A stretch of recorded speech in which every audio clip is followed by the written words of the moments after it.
Hey Guardians, Koma here, and welcome to Season of the Wish. It is currently Wednesday, the day after Season of the Wish has officially dropped, and there has been some good stuff going around with the season, and then there's also been some bad stuff.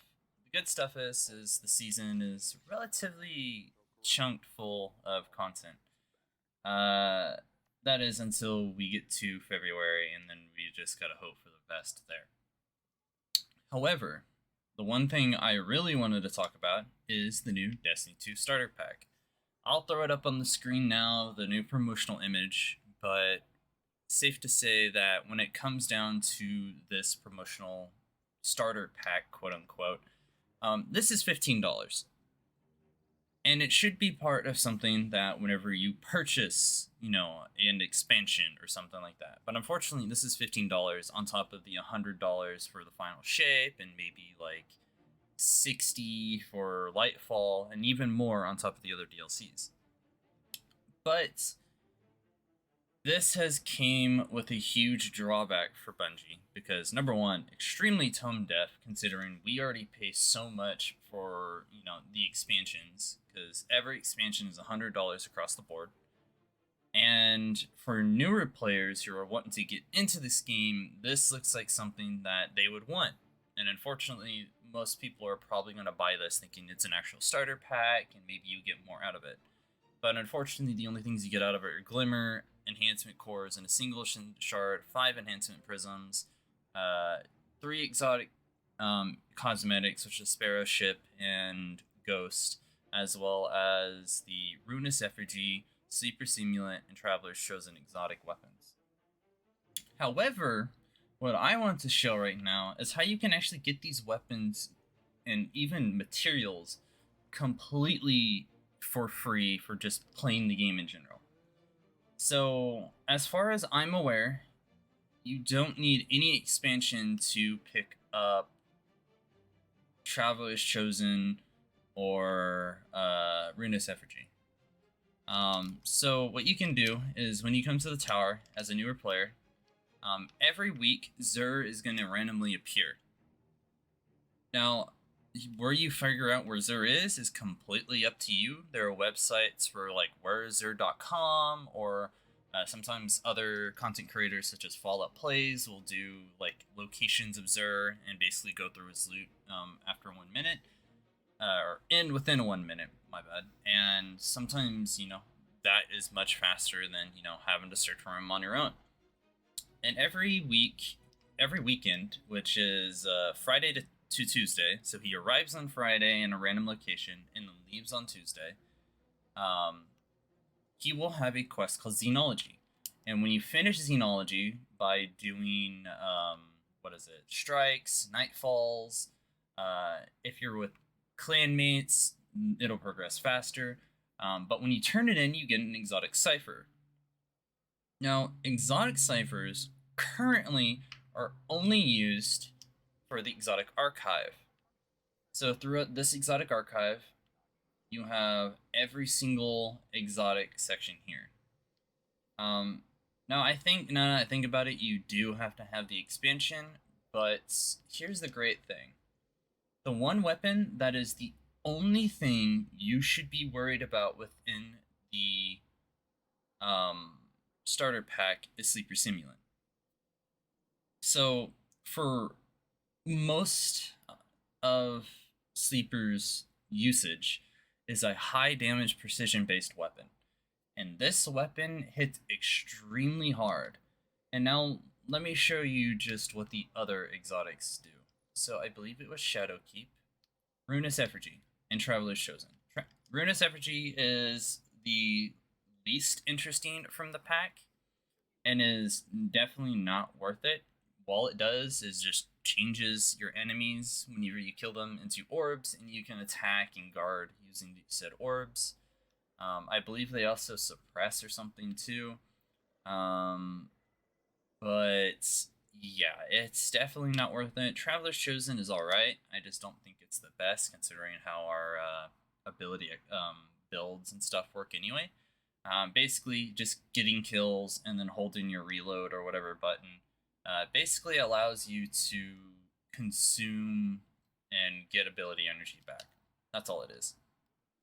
But in comparison to some of the other weapon choices you could get, if you put the same amount of time into getting these, so for example, if you wanted 3 of these weapons, so we have Sleeper Simulant, which is an Ascendant Shard, which we'll talk about that in a moment, but every exotic cipher is 1 per week, so it'll take maybe a minimum of 3 weeks to get all 3 weapons.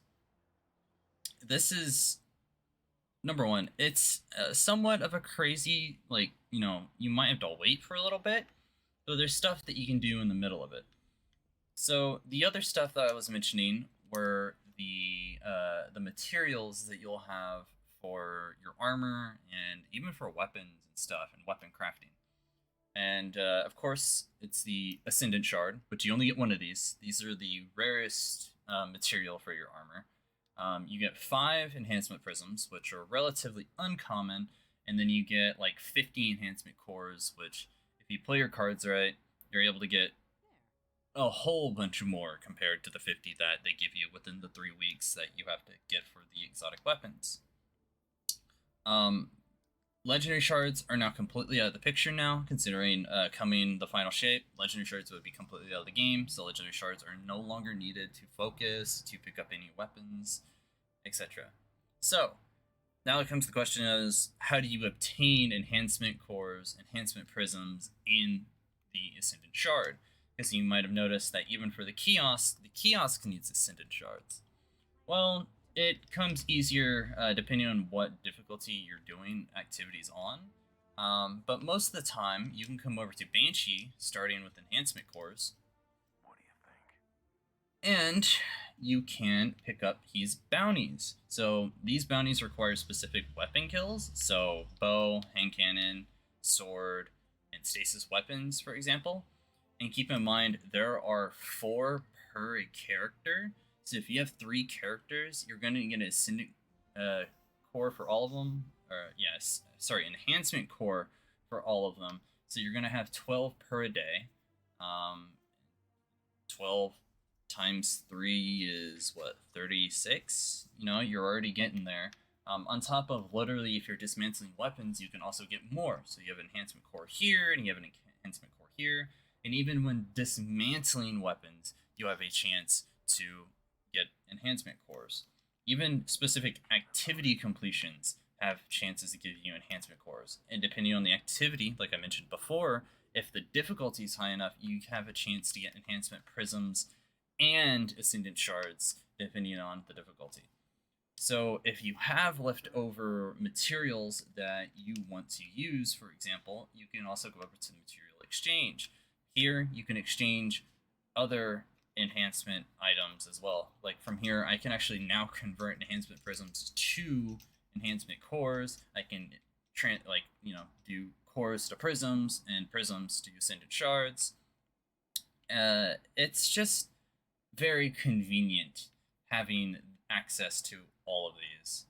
I have no clue why these special orders are here. This must be something new they added. But you can see that basically you can get everything simply for playing the game, as long as you're playing, relatively well within what you can. So also, if you are playing the game and you have the current season, you will have the season pass. As you can see here, I have 10 enhancement cores I can just straight up pick up for getting to level 15. And then you can see I just have even more throughout my thing. And as you get further through the pass, there will be even more. And sometimes they'll even enhance themselves, leading up to enhancement prisms at 63. And then all the way at the end, you get 2 Ascendant Shards. And I believe this is the same $15. However, you're going to have some left over because the pass itself is, I think, 1,200 silver. You'll have some silver left over, but not only are you getting the reward track, but you're also gaining access to the Season of the Wish items and activities. So that would include Riven's Lair and the Coil, of which you can run coil however many times you want for endless amounts of loot. And Riven Slayer is just a shorter version of that, on top of all the weapons that you can craft from Season of the Wish.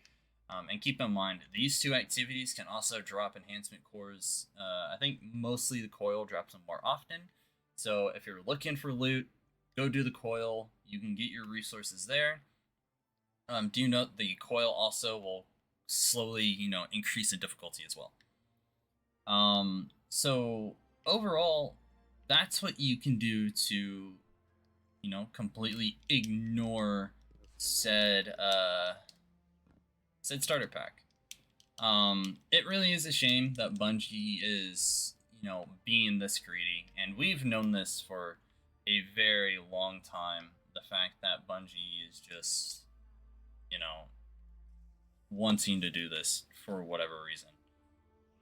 And it's a shame they can't go into an idea of what is it? Final Fantasy. What is it? 14. I played Final Fantasy 14 and I bought the game, and let me say the way that game handles expansions is 1,000 times better, because when you buy the base game, you're gonna get all the different old expansions with the base game, and then if you want to buy the upgrade with the DLC, you can, meaning that I think it's a minimum of $60 to actually get both the base game with all the old expansions and the new expansion. So they have an extremely good marketing setup there. Meanwhile, Bungie continues to make players pay extreme amounts for everything. Because if I were to go to game card on my Xbox and show in Microsoft Store, I don't want to update it. So I can go down to, if it's gonna let me, to add-ons for this game. So we have Lightfall, which I have bought. This is a base 60. There is the Legacy Collection, which is a 60, of which I believe has, what does this have in it? What does this have? What does this have? So you have Witch Queen, Beyond Light, Shadowkeep, and I believe the Forsaken as well.